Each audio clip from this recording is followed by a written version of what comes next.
এই মাঙ্গলিক দোষ ব্যাপারটা কি?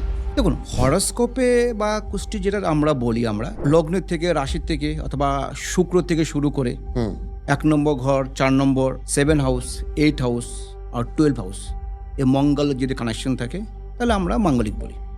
এর ফলে কি কি অসুবিধা হতে পারে? প্রথমত মাঙ্গলিক যাদের খুব কম বয়সের থাকে, প্রথম যেটা হয় প্রচণ্ড রাগ জেদ হবে, আফটার ম্যারেজ লাইফে প্রবলেম হবে। এবার এই মাঙ্গলিক দোষ কাটে কি করে?